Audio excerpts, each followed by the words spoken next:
think we can start now. So good afternoon, everybody. So last time I started to explain the timer system. I told you in this timer system, as you see here, we have 8 channels.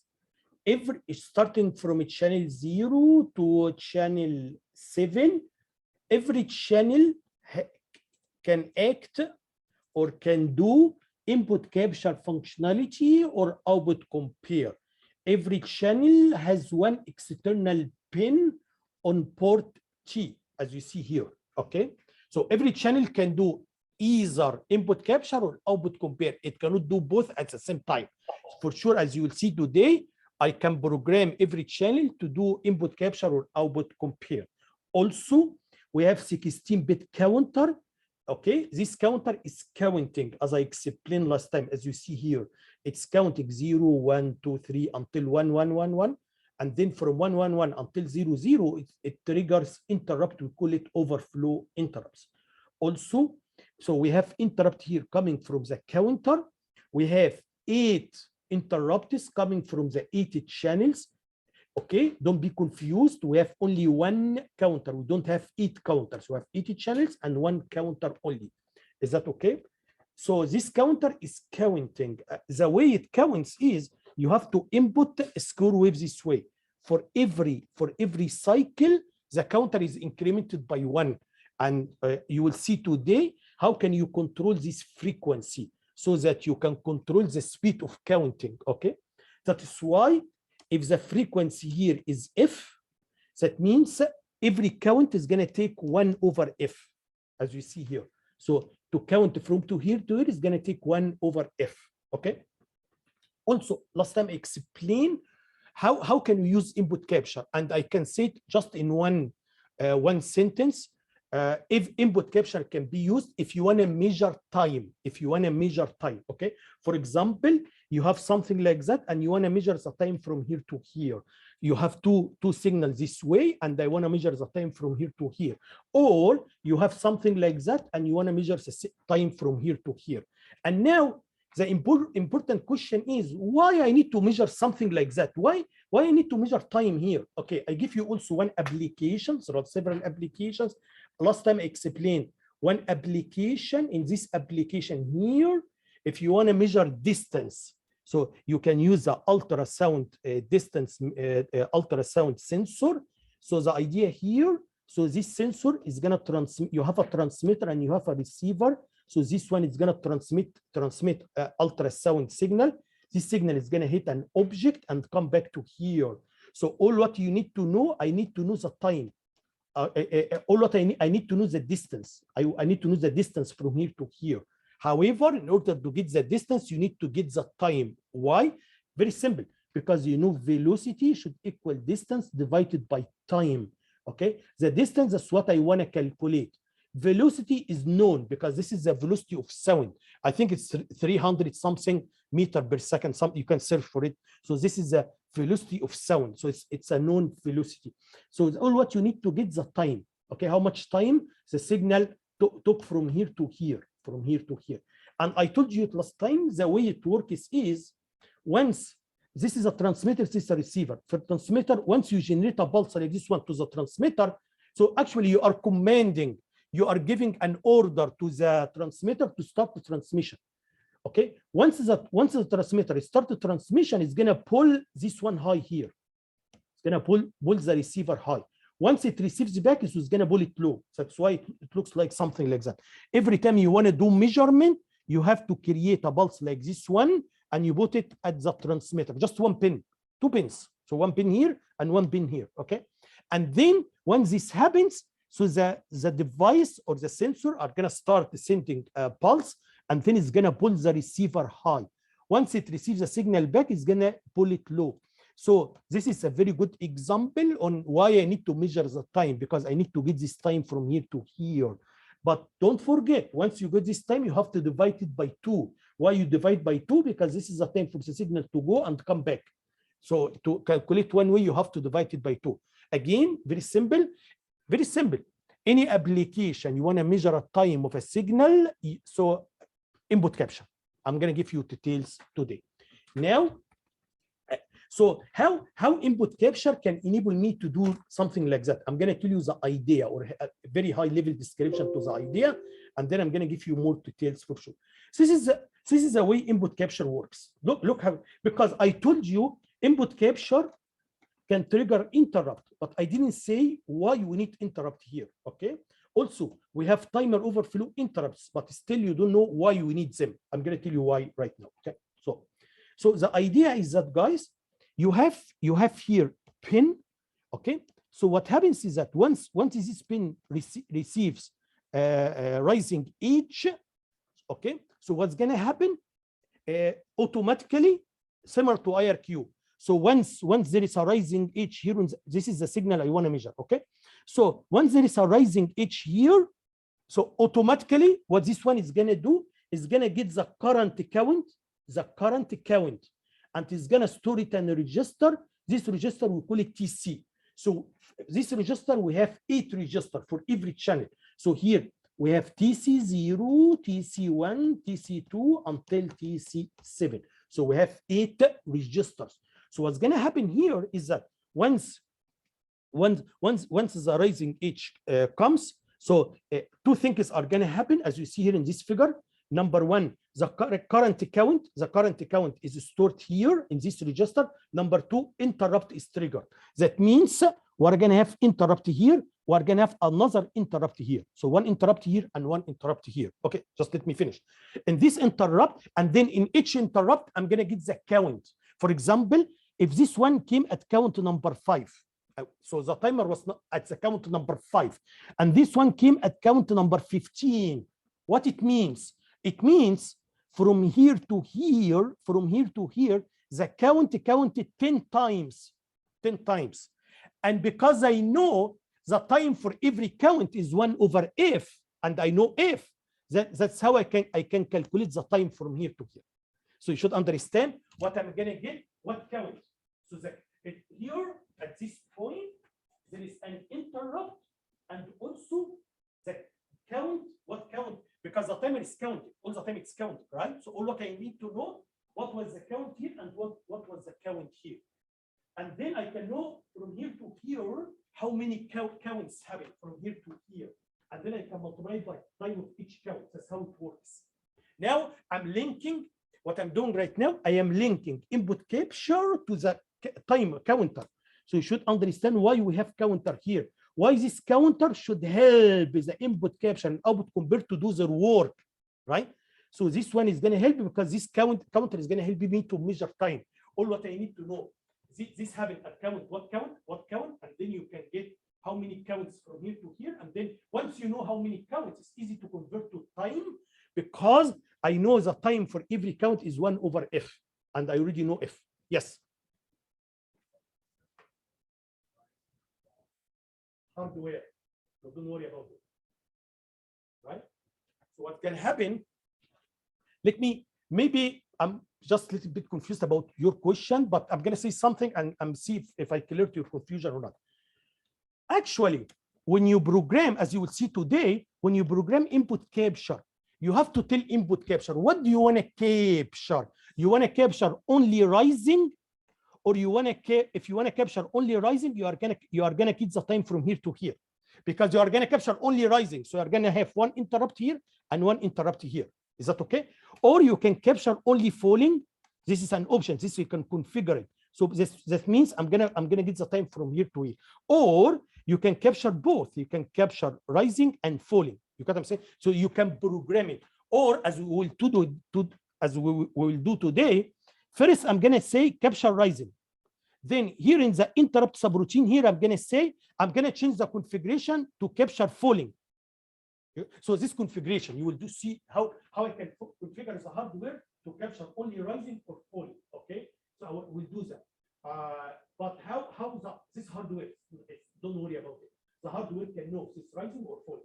Hardware will do that. All what I do here just configuration. That I answer your question or still.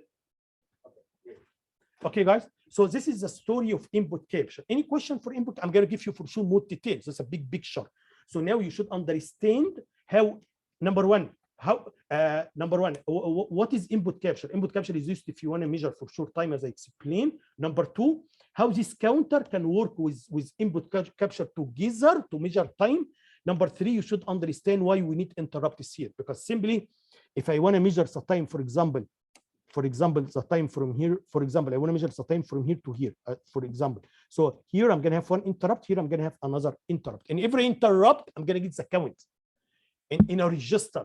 You got what I'm saying?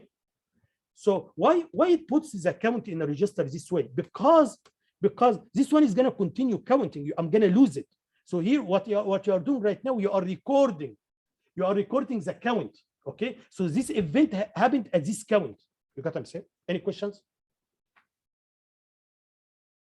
Okay, guys. Now, same thing. I'm gonna also give you all of that. I'm just giving you the big picture. So now I'm gonna talk now about output compare, because I told you every channel can act as input capture or output compare, one of them. So now I'm gonna talk about output compare. What is output compare and why, how it is useful? Okay, but let me, because I'm gonna make a very interesting comparison here. So let me have one slide or two slides. Okay.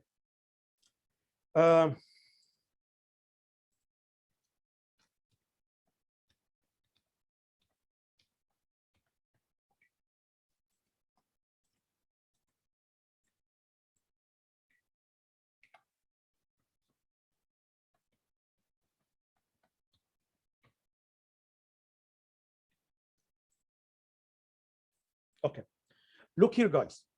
In digital system, usually we need to generate a score wave for many applications. I want to generate a score wave. Okay, to generate score waves, so we need to generate a score wave for many applications in digital system. So now the question is, how can you generate a score wave? How can you generate a score? In chapter 2, I explained one approach in chapter 2. The approach was turn, you remember when turn LED on, and we had one lab on this one, and then wait 1 second. So turn LED off, wait 1 second, and then repeat again, go back. That's what we did to generate a score wave in chapter 2. In chapter 3, I'm sorry, chapter 3. Is that okay? So this is how can you generate a square wave. Okay. However, I told you this approach is not very efficient, especially for sure if you have long times like these ones, it's not very efficient because CPU, microcontroller, is busy all the time. So microcontroller, as you see here, so this one is going to take 100% of the time of CPU, so it's going to be busy all the time. Is that okay? That's why it might not be efficient. That is why now in chapter 5, we have a more efficient way, which is output compare. Output compare. So output compare is used if you want to generate a score wave, but in an efficient way, comparing to what we did in chapter 3. How? I'm going to tell you how. Look at the idea. So here the idea of output compare, guys, is let me come here. So this is output compare works. So in output compare, guys, number one, in the timer, still we have TC. So in this register in TC, I'm gonna write sometime in the future. For example, if the timer right now is number 1, so if the timer is number 1, and I write in TC, for example, number 75 in binary for sure. Okay, so now the timer is at 1. Here I write 75 sometime in the future. Okay, or let's start from 0. Assume now the timer is 0. Okay, and then TC3 is equal to 75. So what's going to happen? I'm going to tell you what's going to happen. So sometime in the future. That means when after this time, so the counter is going to count until it is equal to 75. Once the timer is the same number here equal to this same number here, two things are going to happen. Number one, interrupt is triggered. This number one. Number two, action is going to be taken on the pin. And this action can be toggle, or it can be the pin should be 0, or the pin should be hard.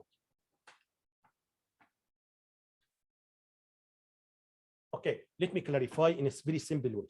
Okay, so look how let me clarify. For example, look here, guys.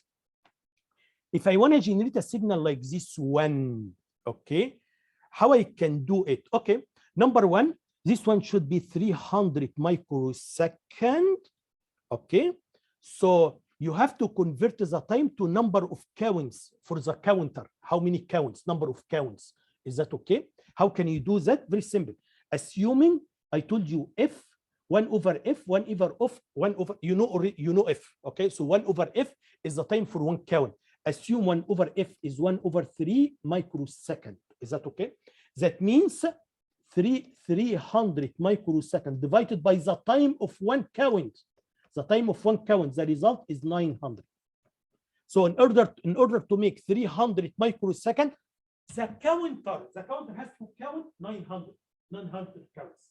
So 900 counts are equivalent, 900 counts are equivalent to 300 microsecond. I'm going to do the same thing here. If I want to make, if I also this part, I want to make this part 700 microsecond. Is that okay? I'm going to convert it to number of counts. Very simple. 700 divided by 1 over 3 microsecond. This is the time. This is the total time. This is the time for one count. So the result should be 2100. So 2100. So the counter is going to count 2100 counts in 700 microsecond. Is that okay? Looks how I can generate a signal like this one using output compare. I'm going to tell you how it works. Look here, guys. Number one, we're going to have interrupt here, interrupt here, interrupt here, interrupt here, interrupt here, interrupt here. This number one. Okay. What's going to happen here in this interrupt, what I'm going to say in this interrupt, I have to say in the interrupt subroutine, I have to say something like that. TC0 equal TCNT. TCNT is the current value for the timer plus 900. What it means, as you see here, that's what I explained here. When you put some value here, if you select the action toggle, that means when this number here is equal to this number, you are gonna put some number here. Okay, if this number is equal to this number, you are gonna toggle the pin and the trigger interrupt. You got what I'm saying? So that's exactly what's happening here. Here, guys, I need to toggle after 900 counts. After 900 counts, I need to toggle the pin. The way I'm going to do it, as you see here, I'm going to say in this interrupt, I'm going to say TC0. If you, this, again, don't be confused. TC0 if you are using the channel 0. TC1 if you are using channel 1, and so on. So TC0, TCNT, this is the current value for the timer plus 900. So what it means? It means, please, after 900 counts, okay, because TCNT is here, okay, TCNT is here. So here I'm going to put 900 here. So after this one has to count to 900. So this is TCNT, and then after 900 counts. So after 900 counts here, two things should happen based on what I explained here. Number one, interrupt is triggered. Number two, the pin is toggle. So here you are going to toggle the pin. Here at this moment, here at this point, I'm going to say, please, next time, toggle after 2100. Next time, toggle after 2100. Okay, guys, why this is too interesting? It's too interesting because look how much time I'm going to take from the microprocessor. Very little time, because all what I need from the microprocessor is one interrupt subroutine here, write few instructions here, and one interrupt here, few instructions here. That's it. And the counting will be done by the timer. So I'm going to take very comparing to chapter 3. So this one is much efficient or much more efficient than chapter 3. Why? Because as I explained here, I'm going to execute a interrupt subroutine here, interrupt subroutine. That's it. So I need much. What do you mean by efficient? Make it clear. Efficient means I need this time in the microprocessor. This is the main thing. Here the microprocessor was busy 100% of the time. So here I can generate a square wave using a few instructions. Is that okay, guys? Any questions? Okay, because all what I need from microprocessor is just to execute the interrupt subroutines here. Okay, also there is another way. Any question here, guys? You understand the difference between what we did chapter 3, how output compare is more efficient? Here microprocessor has to do too many instructions. Simply you have to count for 1 second. Here we're not counting this time, because this is done by the external, by the timer system. The timer system is going to count for 900 counts, which are equivalent to 300 microseconds, and it trigger interrupt after that.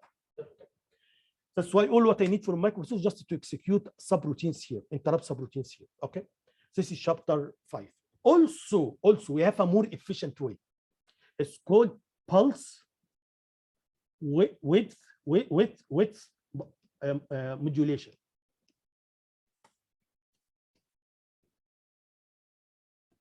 PWM, pulse width modulation, the PWM. Okay, you are saying this one is more efficient than this one. The answer is yes.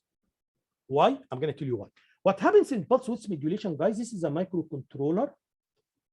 We have an external circuit, we call it PWM, inside the microcontroller. Sorry. So pulse width modulation. This pulse width modulation is going to generate a square wave without any time from the microcontroller. So this one is going to take 0% time from the CPU. So once all what I need from the CPU, you have to execute some CPU. You have to execute some instructions to write some commands here. After you write the commands, this circuit is going to take care of it. CPU, at least here, as you see here, I'm going to take some time from the CPU just to respond for the interrupt subroutine. This one does not have any interrupt subroutine. It's just a circuit. Number one, you have to do initialization. Once you do initialization, you are going to have a square wave forever, and without any intervention from the microcontroller. Microcontroller is not going to do anything, because the circuit is going to take care of it. Once you do that, unless you want to do some changes, unless you wanna, for example, it changes the frequency, you wanna turn it off. In this case, CPU has to send some commands here. But to generate the signal itself, okay, once you do the initialization, the external circuit is gonna take care of it. So I don't need any time anymore from the CPU. Very interesting. Is that okay, guys? Not only that, this approach, not only that, this for sure, this is a big advantage here. You can generate a square wave with almost no time, because why I'm saying almost, because you need some time for configuration. After configuration, zero. You don't need anything unless you want to update, unless you want to change the frequency, you want to do some changes. That's a different story. Not only that, as I'm going to explain maybe next lecture, the main advantage of pulse width modulation is that it's very easy. You can change the duty cycle. So if this is the signal, it's very easy to change the duty cycle. So I can have the same frequency, but it's just very easy to change the duty cycle of this signal. Okay. There are many applications that need something like that. It's very easy.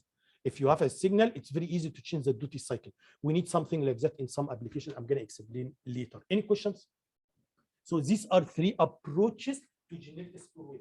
The first one I explained in chapter 3. It took too much time to do. CPU took too much time to do it. The second one uses output compare, as you see here. We're going to take just little time here and here. Pulse width modulation is going to take. Once you do the initialization, the hardware is going to take care of the signal. Okay.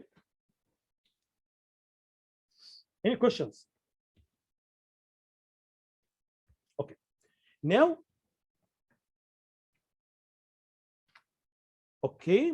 So now, as you understand now, guys, quickly, why in input capture we need interrupt? Because I told you, in input capture, once you have a signal this way, it's going to make interrupt here in order for the subroutine, in order to store this, to take these values. It's going to tell you, come, I recorded the time or the count. The count is already recorded. Come and take it, right?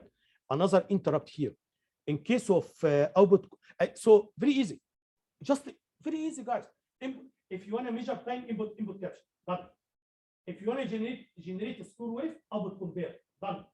You know what I'm saying? But in efficient way. In case of output compare, as I told you, what's going to happen, you are going to have, for example, you are going to have interrupt here, and this interrupt I have to say, I have to put some value here. This is the time, for example, if I want to, from here to here, it should be 9 counts, and 9 counts is equivalent to a certain time, 9 counts. So here, what I'm gonna say, I'm gonna put here, I'm gonna see what is the current value for the timer TCNT, and then I'm gonna add 900. I'm gonna put it here. So here in TCNT, I'm gonna put some value in the future, and this one is counting. Once it's equal, once it is equal, and should be equal after a certain time, the pin will be toggle. You can take action on the pin, right? And also interrupt is triggered in order to set for the next toggle. So that's why I have interrupt here, and also I have interrupt here. This interrupt in this interrupt, you have to say after what? After how many counts you want the pin to toggle. And in this interrupt, you have to say after how many counts you want the pin to toggle. Is that okay, guys? So now I almost explained everything now. Now you should understand what input capture means. You should understand what output compare means. You should understand why you need external pin in both cases. You should understand that. Also, you should understand why you need interrupt here in case of input capture or output compare. You should understand how this counter is going to help the input capture and output compare to do their work. And we have only one counter. Okay. The only thing I didn't teach yet, why you need timer overflow interrupt. Why you need timer overflow interrupt. Okay, guys. I'm going to tell you now quickly, but later I'm going to say it in details. Look here, guys. If this is the count, we start from 0, 0, 0, 0. As you know, we end at F. Okay. I want to count the time. So I give you just a very simple example. I told you I'm going to start from count number 5, and then I'm going to end at count number, for example, 15. So you already have this number. So you are going to subtract in order to get 10. 10 is how many? So the signal started here, and the signal ended here. Okay, so that's how you can just you can subtract it. However, it's not always as easy as this case. What if, look here, what if the signal is too long, for example, and this one, for example, I started from number 5 or 10, for example, and then this one go up and count, and it went to multiple times, and then ended at 5. How can I calculate the time? In this case, I need to know how many. It's not enough to know the beginning count and the end count is not enough. There is one information as well you need. I need to know how many overflow happened. How many times you came here and you go back. How many times you came here and go back. How many times you come here. And now you need three information.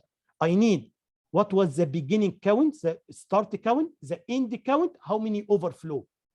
You will see now how I can do it. Okay, guys. That's why I need here to get also overflow. Any questions? This is like a big picture before I go to the details. Any questions? Great. Now let's start with programming. How I can program it, and you will be surprised. Nothing is new. Just I have a number of registers. You have to write some numbers in the register. That's it. And for the interrupt, I'm gonna exactly repeat same thing as I explained before. I have to tell you what is the enable bit. I have to tell you what is the flag bit, right? And everything else, it's almost the same as I explained. The interrupt vector, the vector address as well. Okay, so you will see right now. So for programming, so I'm gonna start teaching timer. How can you program the timer? Okay, number one, as you see here, you have to do some for the interrupt subroutine. You have to do something like that. Okay, and you have to take this number. Again, that's exactly what I did in RTI, IRQ, exactly the same thing. But you have to use this number. And right now, when I explain input capture or output compare, I'm gonna tell you have to use these numbers as well. Okay. And this is the name of your subroutine. Again, nothing is new here. This is similar to what we did before. However, you have to use this number because this number is for timer overflow. Okay, guys? Great. Now, also we have a register. This register is called SATSCR2, right? In this register, you can do two things. Number one, this is the enable bit for the timer interrupts. Any interrupt, I have to tell you, what is a flag bit? What is a enable bit? Very simple. So this register bit number 7 in this register is actually the enable bit. This one is used if you want to enable or disable the timer overflow. Everything I'm explaining right now is only about timer. Okay. Also, I told you about the timer for the timer or sorry timer or counter, the counter. Okay, here the frequency, the input frequency, I told you it is f, and this f actually is 24 megahertz, which is the clock frequency divided by pre-scale, a number pre-scale. So what is pre-scale? Yeah, these 3 bits can determine what is the pre-scale as you see here. So if you put 0, 0, 0, so you divide by 1. That means, and this is the highest speed. Now that you want the timer to count very fast, okay? Or you can put 128 here. So if I put here, this is a maximum value. So whatever value you select here, I can select. So I can use this 3 bit to select the speed of counting. Okay, speed of counting. Okay, what else do you have here? Also, I have here the flag bit. I have to tell you where is the flag bit. So the flag bit is here in TFLG2. All what you have to do, if you wanna inside the interrupt subroutine, you have to clear the flag bit. So you have to write 1 in this bit here. In this bit, you have to write 1 in this register. Is that okay? We have another bit. In this bit is called the timer enable bit. Okay, so this one here,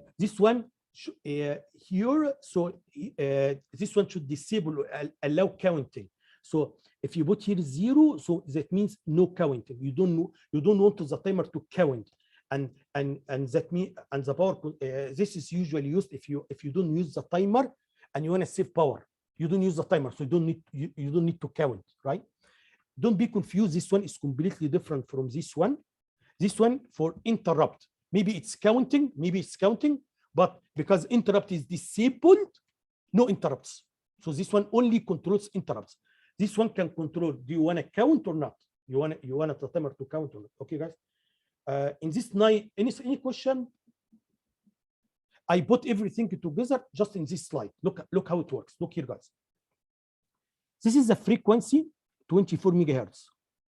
24 megahertz. Okay, great. This bit can control, do you want to count or not? So if I put here 0, so I'm going to get here 0. And then the input here is going to be 0, no counting. 0, no counting. For the timer to count, you have to input frequency clock, right? But if I put here 1, so you are going to get the signal here, 24 megahertz here. So this one can control counting or not. And then I'm going to divide it by pre-scale. So I'm going to get here 25 megahertz divided by pre-scale. Okay, this is the clock is going to be used for counting, and this one is counting every time this one every time this one rules from 111 to 00, as you see here. Every time it rules from 111 to 00, it's going to trigger interrupt. Is that okay? And that's exactly what happened here.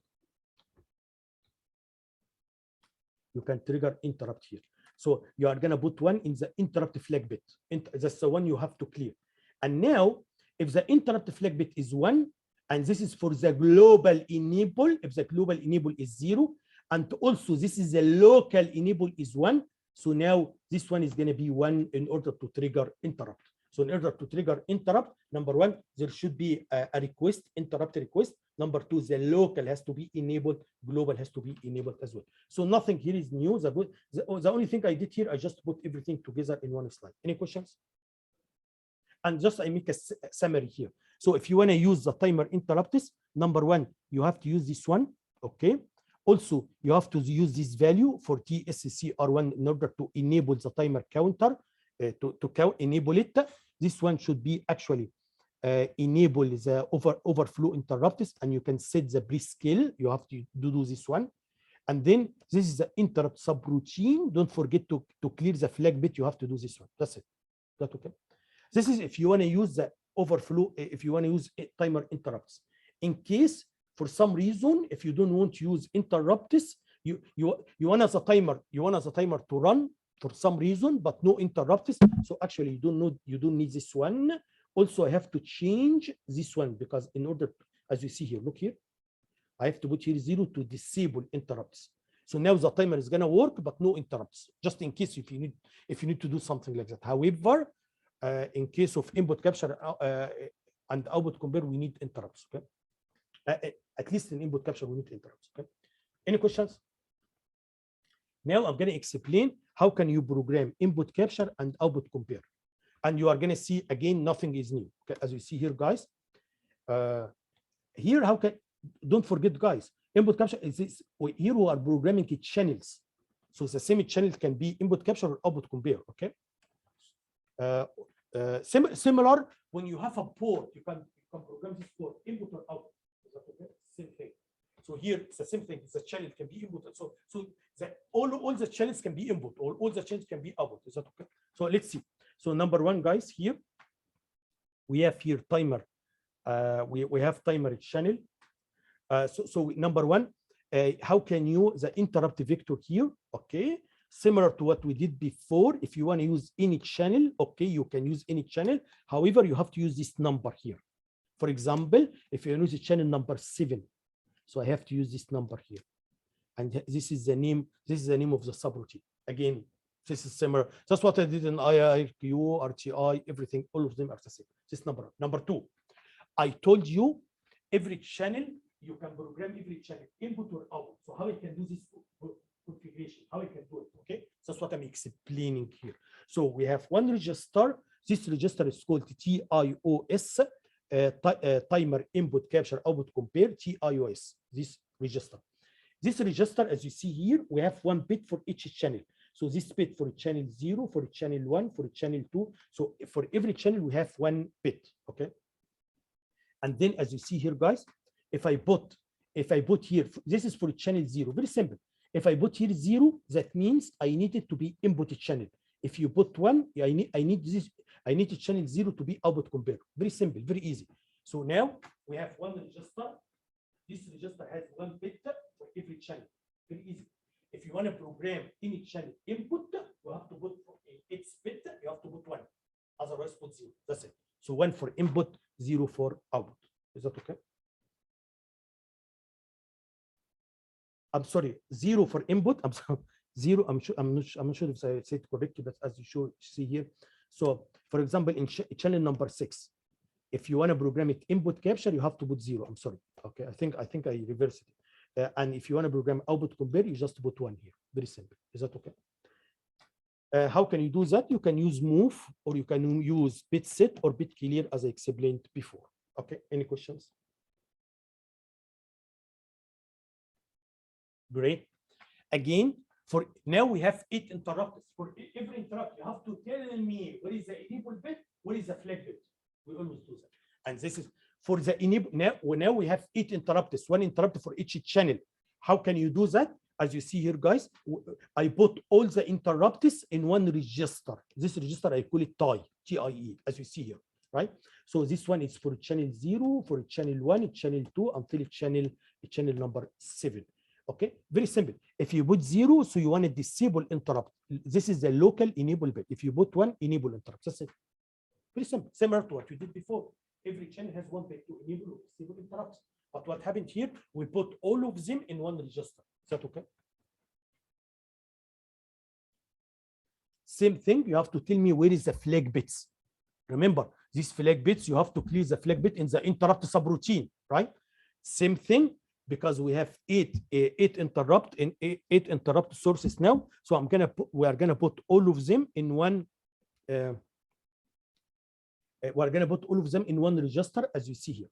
This register is called TF LG1. So here, this one is for channel 0, for channel 1, for channel 2, and so on, right?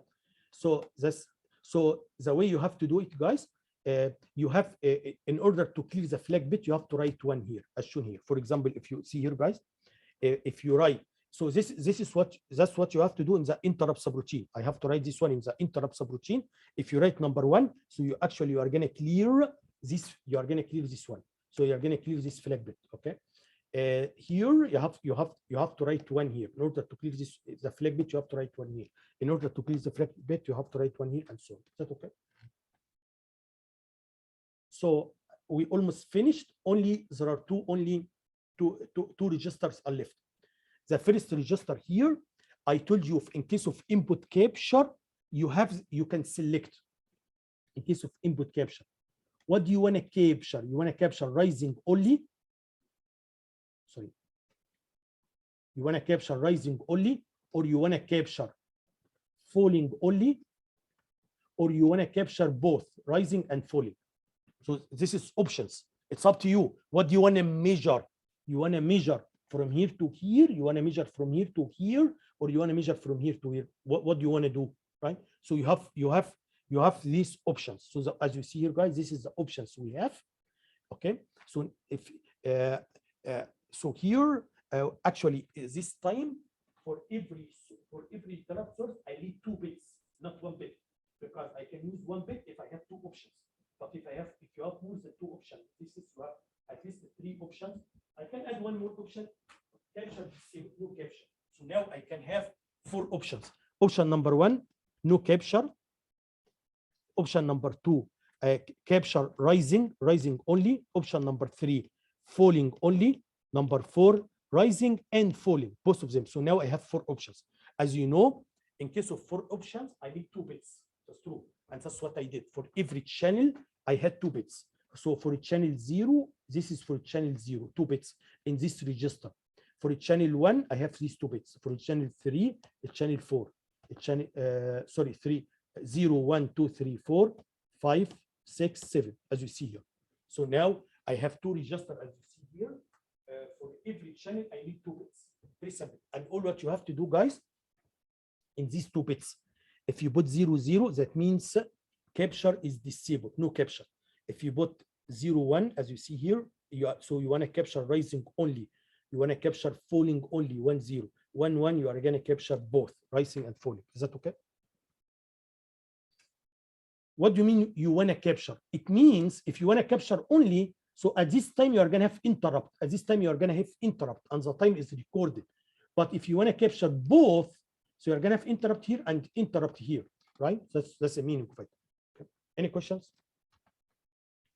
The last thing we have right now in case of output compare. I told you in case of output compare, the idea of output compare is, as I explained here,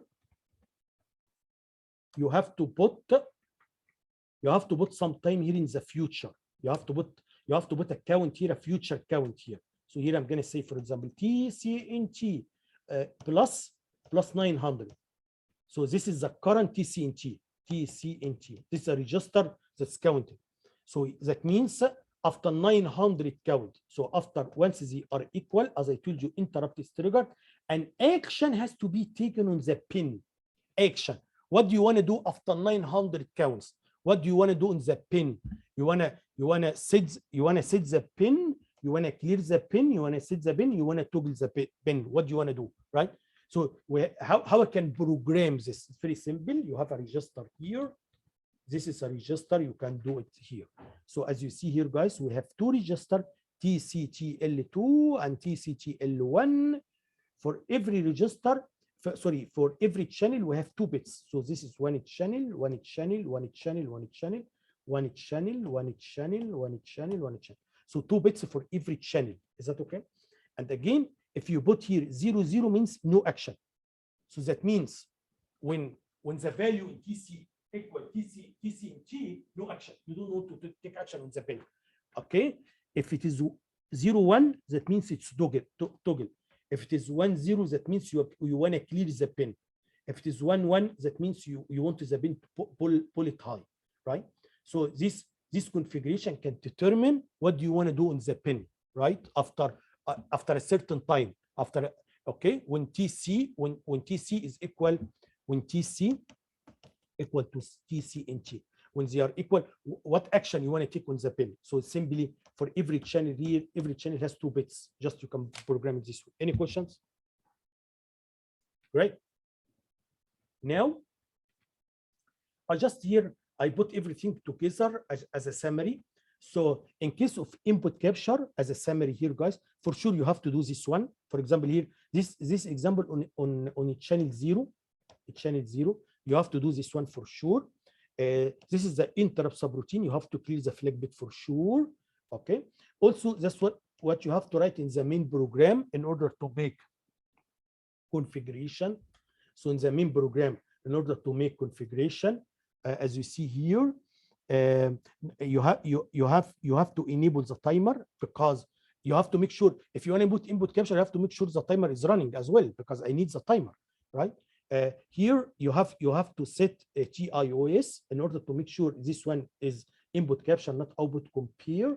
You have to go to TCTL2 in order to ask what you want to capture, rising only, falling only, whatever, and then you have to enable interrupts. That's what you have to do. Okay, here guys, listen to me, because here I give you example for channel 0. I remember in one exam, in one final exam, I asked the student to use channel 5, and some students just copy this slide. Okay, for sure you should not do that, because for example, this number has to change, right? In case of channel 5, right? This one should be the same. This one should change, because this one here I only because this channel 0, so I only program this bit. But in case of channel 5, so it has to be here. It has to be this one, right? Here, same thing for tie. Here, I'm enabling the first bit here, okay? Because this is for channel 0. But in case of channel 5, so it has to be pin number 5. Okay? Here, for output compare, you will see it's almost the same thing, but there are some changes here. Comparing, this is for input capture, for output compare. Still, you need to use this one, and this is exactly similar to this one. No difference here. Similar to this one. Okay. This part is actually also similar. No difference. See, this one is similar. So, and also timer is also similar. So where are the changes? The changes, actually, this one also will be similar. The interrupt also will be similar. Actually, so if you see here, the changes will be only in these two. Okay. The first one here, TIOS. TIOS here, I have to use bit set. Here I used bit clear, because if you put 0 in this bit, you are gonna program it input capture. If you put 1, I'm gonna program it output compare. So this is the first difference. So the first difference here, this one here is bit set, this one is bit clear. This is the first difference between if you want to use a channel as input capture or output compare. The second difference is in case of input capture, you have to use, let me go back. So here, in case of output compare, guys, as you see here, you have to use TCTL1 or TCTL2. It depends on where is your channel. So this is channel 0, channel 1, channel 2, channel 3. But starting from 4, 5, 6, 7, you have to use TCTL1, right? This is for output compare. For input capture, you have to use 3 and 4. So this is also another difference. So here in input capture, I used 4. So I should not, in case of output compare, you have to change this one for sure completely. Okay, so that's what I did. You have to see where is your channel. In this case, it's TCTL2. Okay, and then here I put number 3, because number 3 is gonna be two. Here I write number 3. Let's see what number 3 is. This is for output. Yeah, this is output here. So I have to use TCTL2. Number 3 means 1 1, and 1 1 means pull it high. So now I wanna pull the pin high. That's the action I wanna take. So after a certain time, I want the pin to pull it high. Any questions? Great. Now, what about C language? How I can do the same thing in C language? Number 1, first of all, same thing as I explained right now. You can do same thing as I explained right now in C language. So you can still use the name of the register TIOS this way. This number 1. Number 2, you can also in the interrupt subroutine, you need to know the number. So that's what we did before. So you remember we used number 6 for IRQ. We used number 7 for RTI for each channel. So this is the numbers you have to use for channels. For timer overflow, you have to use number 16, right? So this is the number you have to use in the interrupt subroutine. Is that okay? Great. Also, on top of that, you can, again, as we did before, if you want to configure it using registers this way, it's totally fine. The other way, we have a number of subroutines. You can just use them. Okay. So the first one here is timer run or timer stop. So this one can stop the timer or run the timer. So this actually is gonna control bit number 7. You remember when I told you there is one bit. This bit can the timer can count or not. Okay, this one. Also for enable or disable interrupts, we have these two. Okay. For timer initialization, we have this one. So this one is going to do initialization. However, for prescale, you have to send a number here for prescale. So the prescale you are going to get 2 to the power I. That means if I send 0, so I'm going to get prescale of 1. If you send 1, so I'm going to get prescale of 2, and so on. So this one is used to for the argument you sent here is used to for prescale. Okay, and also we have to clear the flag bit. Okay, and if you want to reset the counter, reset means you want to start counting from 0 again. You can use this one, or you can say TCNT is equal to 0. In assembly, you can do the same thing, and you have to say move forward, okay, 0 and TCNT. For the channels, as you see here, we have 8 functions for the channels. Okay, and for every one of them, we have to send 2 values A and B. Okay, so here for B, it can be 0 or 1.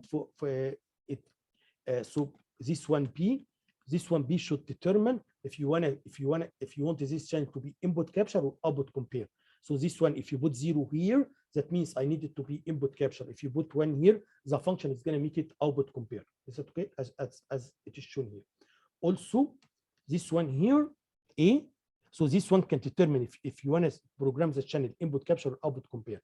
This one, I told you, in case of input capture, you have to tell what do you want to capture, right? Here in these registers, yeah, you have to program this register to tell what you want to capture. For output compare, you have to tell what action. Okay, so the number you want to write here, you have to put here in the first one here. So here, whatever you put here is going to go to TCTL. Okay, so here, okay, so here, so this one, in case of input capture, this one has to tell what you want to capture. Okay, whatever you write here is going to go to TCTL. However, the difference is if you program the channel as input capture, so it's going to go to TCTL 4 or 3, depends on which channel. However, in case of output compare, it's going to go to TCTL 1 or 2. The value you are writing is going to go to here or here. It depends on which channel, right? Because I told you channel 7 is here, channel 6 and channel 4 is here. Here it's starting from channel 0 until channel 3. Okay, guys, any questions?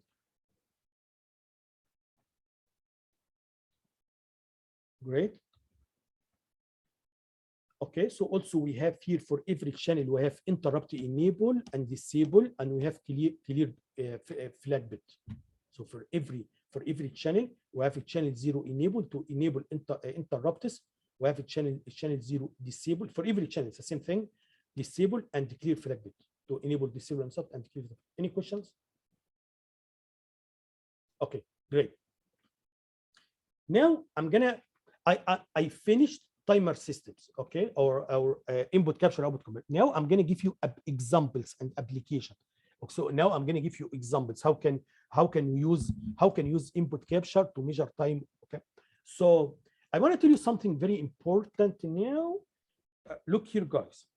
Let's see again. I'm gonna go back. We agree now. I can use input capture if I want to measure time. We agreed on that, right? Yeah. So that's what sorry, this output compare. I want to go to input capture. Yes. So look here, guys. In case of input capture, I told you we have a bin. We have a bin here. Every time there is a falling edge, rising or falling, whatever. So every time there is a rising edge, 2 things should happen, as you see here. Number 1, the time is recorded in TC and interrupt is triggered. 2 things should happen. Is that okay? That is how I can use it. I can use input capture to measure time. Is that okay? One more thing, very important. I can also, so input capture, the main purpose of input capture to measure time. That's for sure, measure time. But also I can use input capture actually to as IRQ. In chapter 4, I explained only one IRQ. What if in your application you need three IRQs, 4 IRQs? What I can do? What you can do, you can use actually. Okay, what you can do, you can use actually input capture. Why? I'm gonna tell you why. Actually, if you see what is IRQ, IRQ is every time there is a falling edge or rising, trigger interrupt, right? That's exactly what we are doing here. That's exactly every time there is rising or falling, we trigger interrupt. But on top of that, the count is going to be recorded. Okay, you got what I'm saying? So actually, by nature, input capture can be used like IRQ because both of them, once there is rising or falling, you are going to trigger interrupt. But in case if you want to use input capture as IRQ, in this case, I'm gonna just ignore TC. Okay, yes, the time is recorded, but I'm not measuring time. All what I want to have is similar to IRQ. Every time there is a rising, I want to trigger interrupt. Okay, is that okay? Is that clear? Any question here? So that's what I'm going to explain right now. So now I'm going to explain 2 programs. One program is how can you use input capture to measure time, and how can you use it like IRQ, similar to IRQ. Okay, this is one thing. The other thing also, I'm going to 2 more programs I'm going to explain maybe today or next time for output compare. What happens in output compare, as I told you guys, it is used, number 1, if you want to generate signal efficiently. Okay, if you want to generate a square wave, that's okay. Output compare. Also, output compare, it can be used like RTI. So output compare, it can be used similar to RTI. And actually, this one is more beautiful than RTI. You know why? You remember when I taught RTI, I told you in RTI, the way we set the time out is not very efficient. You have a table, or it's not flexibility. It doesn't have any flexibility. It's not flexible. You have a table, you have to select whatever is there. Now, I can use, as I'm going to teach in this chapter, I can use output compare to act like RTI, right? But you will see the time out is much more flexible here. Okay. So how, okay, so what is the relation? It looks like there is no relation between output compare and RTI. No, there is a relation. I'm going to tell you how. What is RTI? RTI, I need frequent interrupts. For example, every 1 millisecond, I need 1 interrupt, frequent interrupt. That's exactly what we are doing right now. So for example, as I told you guys here we have interrupt subroutine. Okay, in this interrupt subroutine, if I write something like that, so I'm gonna say this is the time out now. This is the time out. I can say the next interrupt after 900.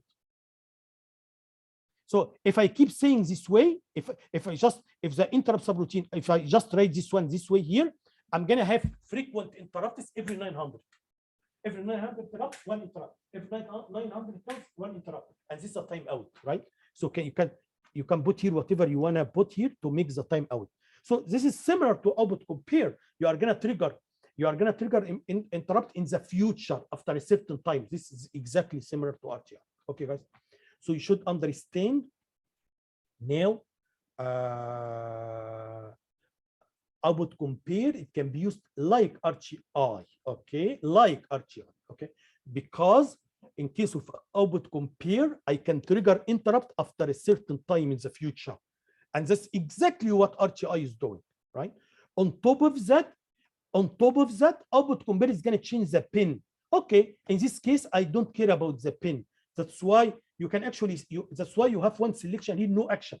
If you don't care about the pin, okay, because I need to trigger frequent interrupts like RTI. That's why here I'm saying no action here. That's why you have here one option to say no action on the pin. I just want to make it. So you will see right now. So now I'm gonna teach what I'm gonna do now. We have here several applications. How can use RTI and IRQ. But at least I'm gonna focus today and next time on these 4 programs. The first program is how can you use for input capture. I'm going to teach how can you use input capture like RTI and how can you use it to measure time. For output compare, I'm going to teach how can you use output compare to generate signal. Also, how can you use it like RTI. Is that okay? So let's start. So this is a four, at least this is the 4 main programs I want to teach you. Let's start with the first one. So now I wanna use it like like IRQ. Okay. So here, number one here, as you see in this program, you have to use this one.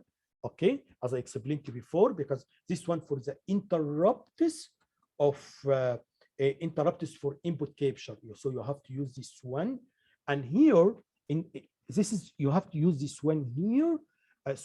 This is the enable. So how these ones are different? This is exactly similar to what I taught here, exactly same thing, because there is no difference. So yeah, not here, sorry, for input capture. Yes, yeah. So here it's exactly same program like this one. I can use exactly same program. Okay, the only difference, as you will see, I can use exactly same program I taught here. You can use it so that you can make IRQ. The only difference is that here I'm not going to use TC. I don't care about TC. I'm not going to use it, right? I'm going to use TC in case if you want to measure time, right? I'm sorry.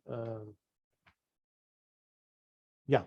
So here, one more thing, guys. Here, if I want to compare to IRQ, this one is actually, it looks like nicer than IRQ. You know why? I'm going to tell you why. In case of IRQ, you can only capture falling or zero level. That's what I taught in IRQ, right? In input capture, you have more flexibility. So you can capture rising, falling, rising, or you can capture both. So whatever you want to capture is different here. So that means you can here in case of IRQ, you can trigger interrupt when the pin has falling or low level. However, in input capture, you can trigger interrupt when you have rising or falling or both, rising or falling. Is that okay? You can trigger interrupt when this happens. So here, how can you program it? You can program it from here, from this line.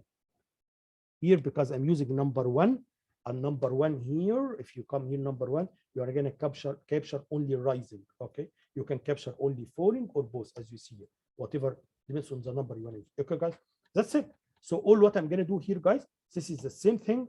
This is the same thing here. However, same thing. And now, and this is the interrupt subroutine. Now you can write whatever you want to do here. Okay, so now it became like IRQ. All okay. Again, what is the difference between this program and the program I'm going to teach right now about measuring time? Here, I'm not going to use TC because I don't care about the time, right? I'm not going to use TC. Just what do you want to do? So now, based on what I did here, every time there is a rising edge, we have a pin. Every time there is a rising edge on this pin, you are gonna execute this interrupt subroutine. Every time there is a rising edge. Okay. So, and then right here, whatever you want to write. So everything I explained to you before for IRQ is going to be here. Okay, guys, this is very, very, very interesting. Why it's very interesting? Because in chapter 4, I explained only one IRQ. Now you can have up to 9 IRQs if you want. 9 IRQs. You can use it for different applications. Okay, one IRQ I taught in chapter 4 and 8 IRQs here. Okay. By the way, for the final exam, as I told you, I'm gonna tell you exactly for chapter 5 what we need for the final exam. So we need this program. So using how can you use input capture as IRQ, this program. Okay. However, here in this program, you are using channel 0. Maybe in the 5, you should learn how can you do the same program for all channels, right? So, for example, if you use a different channel, you have to change this one, right? If you use a different channel, okay. If you want to use different channel, this one will be the same, but you have to use a different number, right? You have to use it. You have to change this one. Also, you have to change this one because this is for a channel, for the first channel. Okay. So just you need to learn how you change these numbers, and I already taught it before. Okay. So this will be I'm going to need this program is important for the final exam. How can you use IRQ as an input capture? Okay. Now this is how can you do it in C language. So I'm going to show you how can you do it in C language. As I told you, in C language you have to do initialization this way. In the initialization here, I'm going to put 0. I told you 0 means input capture. If you put 1 means output compare. Also here, this is the number you have to put in TCTL. So if you see this number, it's exactly similar to the same number I used here. Okay? So one more thing we have here. Also, this is the interrupt subroutine. That's it. Once you do the initialization here, once you do the initialization here, the timer should work. So, sorry, the interrupt should work. And this is the interrupt subroutine here. You have to use number 8 here. Number 8. So because if you go to the table here, you will see number 8 is here. Right? So if you use any other channel, you have to use a different number, as I explained to you. Okay? So that means right now, every time there is rising edge, okay. So this interrupt subroutine is going to be executed. Don't forget this one, channel 0 clear flag bit, and same thing here. Don't forget this one. You have to clear the flag bit. Any questions? Great. Now I'm going to teach. So this is one program. I'm going to also teach how can you measure distance also here, but I'm going to skip this one for now. I want to also teach this. I only need 2 programs for the final exams. Okay. So I'm not going to ask you to measure time, just to make it easy. I'm not going to ask you to generate a square wave using output compare, just to make it easy. I just all what you need to know. I want you to know here. How can you use input capture like IRQ? Also, how can you use output compare like RTI? So in the final exam, when I read the final exam, I'm going to assume I have up to 9 IRQs or 9 RTIs. You got what I'm saying? So this is, so number 1, this is a program I have just taught right now. You need this program, this one. Okay. C, you should learn both C and assembly. Again, I'm gonna explain how can you measure, but I'm gonna skip it for now because I want to teach you first how can you output compare, how can you use output compare as RTI, because that's what we need for the final exam. Okay, so let me, where is it?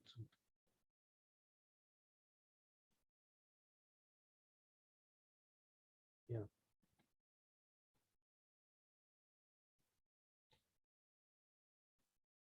Yeah, here in this slide, look here, guys. Here I'm explaining how can you use output compare, okay, like RTI. I need also this program in the final. Okay, so let's see how it works, okay, and how this one will be different from what I explained to you before.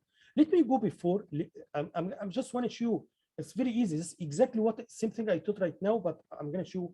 I'm going to make only very little change. You will see right now. So here, this is a I explained here. This is a program for output compare. Is that okay? I told you we have to put this one for any interrupt. We have to do this one. This number 1. Number 2, you have to do this one. This is for channel 0. Okay, you have because this is you have to configure this one output compare. And here the action. So one of the things you can make here. This is the action you want to take on the pin. Here in this case, I set the action. You have to set the pin, but because I don't want to take any action on the pin, instead I can put here 0. 0 means no action, because I don't care about the pin. I want to generate periodic interrupts. Is that okay? So you can just put here 0. And then here, you can write here timeout. How can you make the timeout? I'm going to tell you how. So all what you have to do here, you have to say TC0 equal TCNT plus timeout. How can you get the timeout? I'm going to tell you how. For example, if 1 over f, this is the time for one count, 1 over f is equal to 1 over 3 microsecond. Is that okay? That means if 300 counts are equivalent to 100 microseconds. Is that okay? So you can multiply every count by 1 over 3 microsecond. Is that okay? So that means 100 microseconds. In other words, let me say it in a different way. Every time you increment the count by 1, you actually are going to increase the time out by 1 over 3 microseconds. Every time you increment the count by 1, you are going to increase the time out by 1/3 microseconds. That's why this one is so beautiful, so interesting comparing to RTI.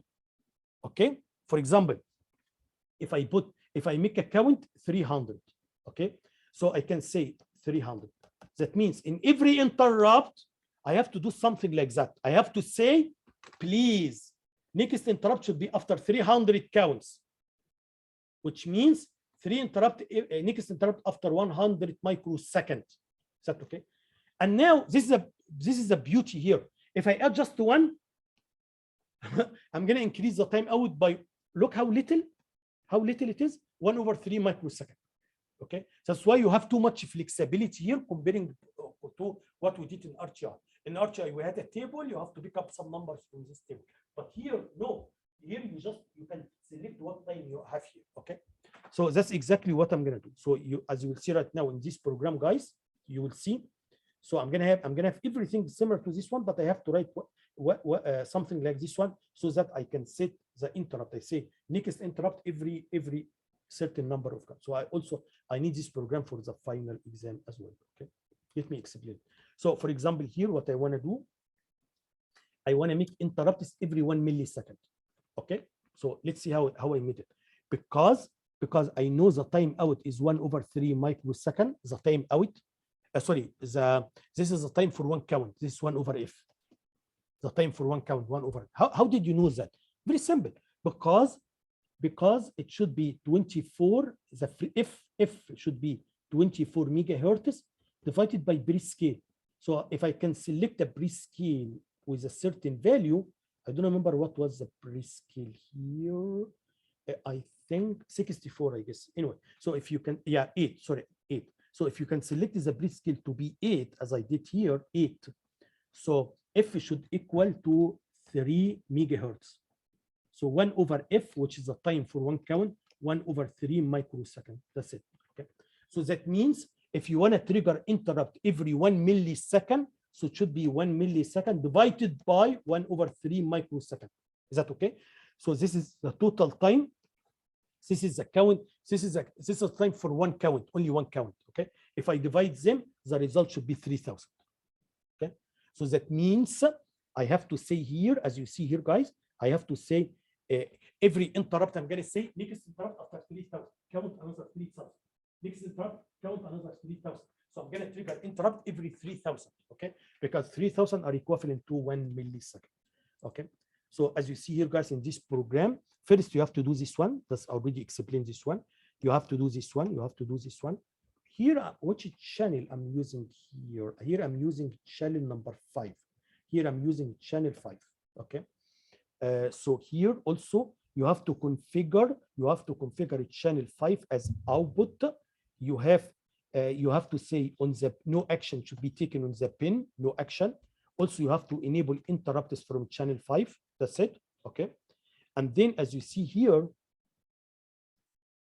in the interrupt subroutine, inside the interrupt subroutine, number 1, you have to clear the flag bit as always we do. And this is what I told you here. So here I'm going to say load TCNT. TCNT is a word. TCNT is actually the timer. Okay. And then I'm going to add a interrupt period, which is 3,000. So what I'm going to do here, TC5 should equal TCNT plus 3,000. That's okay. So every interrupt, I'm going to say, please, next interrupt after 3,000, because interrupt period here, I define it here at 3,000. Okay, guys. So here in every interrupt, I'm going to say next interrupt after 3,000, next interrupt after 3,000, and that's it. So just very easy. So that's all what I need from you for the final. So I need this program. Okay. I'm not sure. I don't have the C version, but should be easy. Should be the same thing as I did here. Okay. Also, I need the other program in case how can you use input capture as I heard. Any question, guys? Great. Now I'm gonna teach. Still have 2 minutes. So now I'm gonna teach how can you measure time, because this is the main. Again, input capture I can use it like IRQ, but it's not the main functionality. The main functionality of input capture to measure time. But because we have 80 channels, I may not need all of them to measure time. I may not need all of them to use input capture output compare. If this is the case, if you don't need all of them to use them as input capture output compare, in this case you can use some of them like RTI or input capture. Okay, IRQ. Okay. So now I'm gonna teach how can you. So I'm gonna teach the C program here. So the idea is that, as I said before, guys, the idea is that I wanna measure the time from here to here, guys. Okay. Oh, I need 3 numbers, not 2. I need 3 numbers. The first number I need to know what was the count here. For example, the count was 5. I started from 5. This is number 1. Number 2, I have to know how it ended here. For example, I ended at 100. Is that enough? The answer is no, that's not enough. I need to know how many overflow happened. Why? Because simply, I started from 5 and then I triggered overflow, another overflow, another overflow, another overflow, and then I ended at 100. So still, every overflow means you measure complete cycle, complete count. Okay, from 0, 0, 0 until end. So now you need 3 numbers. You need 3 numbers. One number is the start, one number is the end, another number is overflow. How many overflow happen? Given this 3 number, as I'm going to explain next time in details, you can plug in a formula. You have a formula here. You can just plug in this formula as you see here. I can just subtract these 2 numbers, and for every one overflow, I have to multiply by 535. Because every overflow, if you count a complete overflow from 0 until here, so that means you count it from 0, 0 until F. From here to here is actually 535. Is that okay? So for every overflow, I have to multiply it by this one plus the difference. Anyway, I'm going to explain it later in details, but at least for now, you know all what I need. I need this number. And by the way, I'm going to get this number from output compare interrupts. So I need 2 interrupts. One interrupt here to get this number. I need a second interrupt here to get this number. But this number, how many overflow I'm going to get from a different interrupts, which is the timer interrupts. So now, listen to me. Now, I have output compare interrupts. Output compare interrupts, I need 2 interrupts, one here and one here, to get these 2 numbers. For the timer interrupts, I need one. For timer interrupt, also I need the timer interrupts in order to be able to count this one overflow. Once I have these 3 numbers, I can just use them to calculate the time. That's enough for today. And thanks.